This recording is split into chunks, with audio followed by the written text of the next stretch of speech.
Seorang siswi SMA yang ditemukan tewas di penyulingan Baekuha adalah kasus pembunuhan yang sedikit misterius di sejarah Korea. Penyulingan Baekuha adalah perusahaan penyulingan minuman keras yang termasuk terkenal di Korea saat itu. Hari ini kita melihat kasus pembunuhan seorang siswi SMA di penyulingan Baekuha. Apa sebenarnya yang terjadi di penyulingan Baekuha pada tanggal 8 April 1978? Tidak ada yang tahu persis apa yang terjadi pada hari itu kecuali tersangka utama dalam kisah ini. Negara pada saat itu tidak memiliki teknologi untuk melakukan autopsi, sehingga saat itu seluruh kasus didasarkan pada kesaksian tersangka, hukumannya, dan artikel yang ditulis oleh wartawan. Tersangka yang dimaksud adalah seorang anak laki-laki berusia 18 tahun yang bernama Kang, yaitu putra presiden afiliasi penyulingan Baekuha. Anak laki-laki remaja tersebut memiliki pacar berusia sama dengan nama belakang Kim yang dikenal sebagai salah satu gadis muda paling cantik di daerah itu. Pada saat itu dia adalah seorang senior di SMA. Namun pada hari itu di bulan April, tubuh telanjangnya ditemukan di dalam tong minuman oleh seorang pekerja di pabrik penyulingan Baekuha di Provinsi Gunsan Utara Jeolla. Berita tentang gadis itu menyebar dengan cepat terutama karena minuman yang dijual oleh penyulingan Baekuha sangat populer dan variasinya masih terkenal hingga hari ini. Pada saat itu ada rumor menyeramkan bahwa penyulingan menjual minuman dari tong tempat tubuh ditemukan. Tubuh Kim diduga berada di dalam tong selama sekitar sebulan sebelum ditemukan yang membuat banyak orang terkejut. Keluarganya sangat miskin sehingga orang tua Kim dengan tulus menyambut Kang putra presiden penyulingan yang kaya dan bahkan memberikan kamar tidur khusus untuk beristirahat kepadanya. Keindahan Kim menyebabkan kecemburuan dan rumor berputar tentang dirinya di daerah itu. Dia dikenal memiliki banyak pelamar dan karena itu ada rumor bahwa dia melakukan seks bebas. Pada tanggal 8 April 1978, ketika Kang mendengar tentang hal ini, dia sangat marah sehingga dia pergi ke rumah pacarnya untuk memanggilnya keluar dan mempertanyakan rumor tersebut. Dia membawanya ke laboratorium penyulingan dan mempertanyakan dengan keras tentang rumor tersebut. Kang mengatakan bahwa Kim terus membantah rumor tentang dirinya memiliki banyak pasangan seksual dengan membuka pakaiannya hingga telanjang untuk membuktikan kebenarannya. Tak lama, dia kemudian diduga mengalami kejang-kejang karena terkejut dari apa yang dikatakan oleh Kang yang membuat Kim pingsan dan jatuh tidak sadarkan diri. Maka diasumsikan dia telah meninggal, dia mengaku membuang tubuhnya ke tong minuman. Ini berarti jika dia tidak mati, dia bisa tenggelam di sana. Artikel pada saat itu mengatakan bahwa Kang mengambil pakaiannya dan meninggalkan area untuk membuat terlihat seperti Kim melakukan bunuh diri. Namun cerita yang diungkapkan tidak masuk akal bagi wartawan dan orang-orang yang terlibat. Mengapa gadis tersebut dibawa ke laboratorium untuk diinterogasi? Mengapa dia secara sukarela melepaskan pakaiannya untuk membuktikan kesuciannya?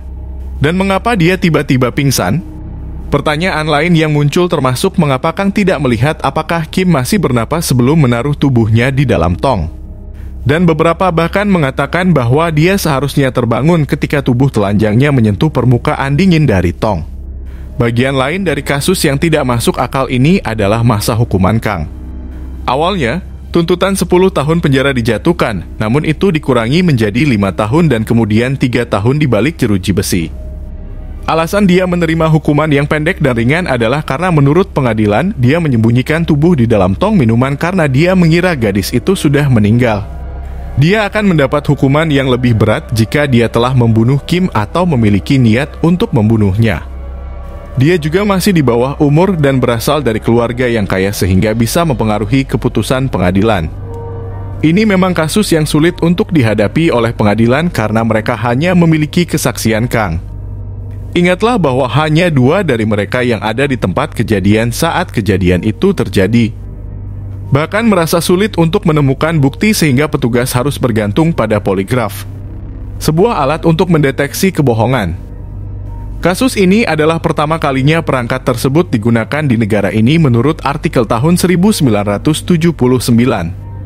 Kang ditanyakan total 13 pertanyaan selama tes poligraf.